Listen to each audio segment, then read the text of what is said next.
Hey friends, Mike here from the Retail Leadership Lab. Hey, what's up? Going to talk a little bit about the book today, 7 Laws of Retail Leadership. Talk specifically about law number 5, Meekness is Not Weakness. So that's the law that follows up to law number 1. No surprises, create predictable, sustainable, and safe environments for your team. Law number 2, no complaining. Create an environment where complaints are brought to you, but they're resolved. They come with solutions. We move forward. Law number 3, create ridiculous belief. The type of belief that is vision casting, that is next level, where people can not only see themselves in the stadium where their victory happens, but they can describe how the atmosphere is, how the grass feels between their toes. And law number 4, math matters. Like, can we work it front to back? Can we take those very large goals and work them into small incremental goals so where we could even reward ourselves for what would be perceived as a failure? That brings us to law number 5. Meekness is not weakness. And quite frankly, it's the reason that I actually wrote the book. It's like where the original thought came from for the 7 Laws of Retail Leadership.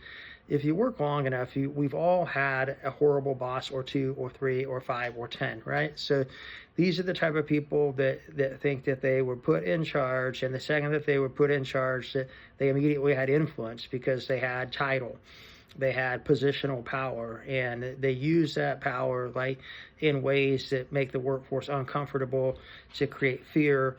Maybe sometimes it shows up as like visit culture, is like, you better have this ready because I'm coming.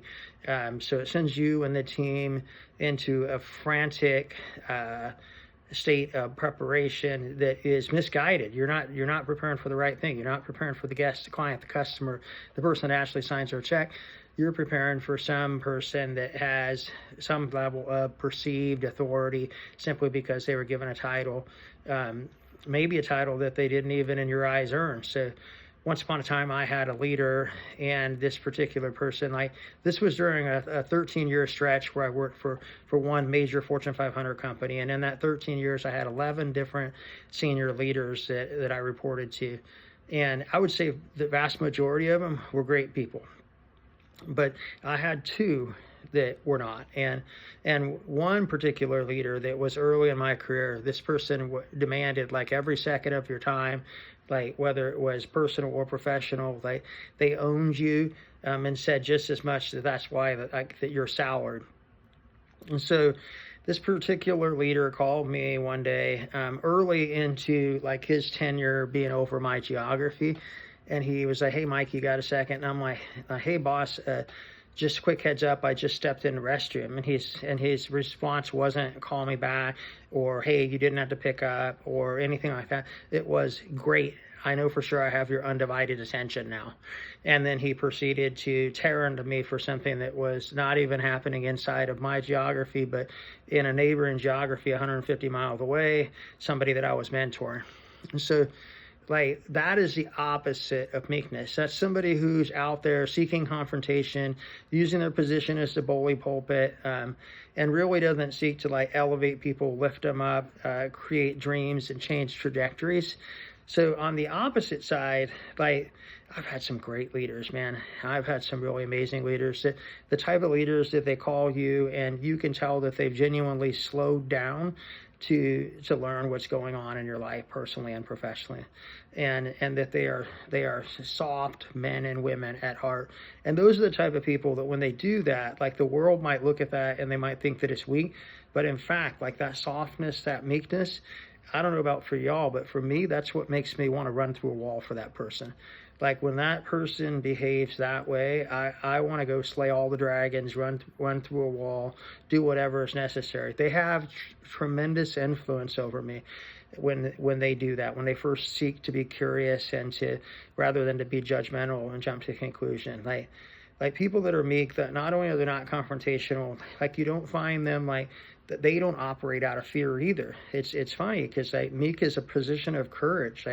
Like they're not afraid that their boss is going to come visit, or that they're going to miss a target and it's going to cost them their job. Like, not only are they not confrontational, but they're genuinely loving. So like, and I think that and I'm lucky enough, I have 5 children, and 2 of my sons, like, well, really, like, now, like, I've an emerging one, like the third of my 4 sons. So like 3 of my sons, they lift really heavy things, guys.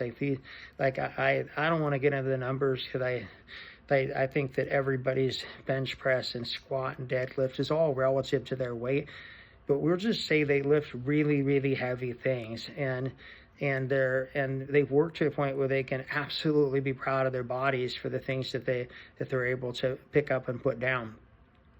And I'm super proud of them as a father. But what I would say is they're also the type of boys that if they look over and they see a tear in mom's eyes, they will lose their stuff. Like, if the two that are married, if they see a tear in their wife's eye, they will lose their stuff. So I think that that illustrates that having a softer side, being emotionally intelligent, being emotionally connected does not make you weak. It's the opposite. The ability to courageously put all of the full spectrum of your emotions on display for your home life or your professional life, like that team that you have at work, when they see you be ultimately emotionally intelligent and connected like that, man, they're going to run through walls for you. When you're distant and you lead with an iron fist and you use the bully pulpit, that might win for a time. That might win for a visit or two or a quarter or even two, but it will not win over the long term. So that's law number 5, guys. That is meekness is not weakness. Have the courage to have a softer side. Be curious, as Ted Lasso says, be curious, not judgmental, right? So go find out the things about your team, and don't be afraid to let them in. Let them in and win. 7 Laws of Retail Leadership. Pick up your copy today. We just hit our 1,000th book sold. I appreciate all of you guys. Have a good one. Thank you. Bye-bye.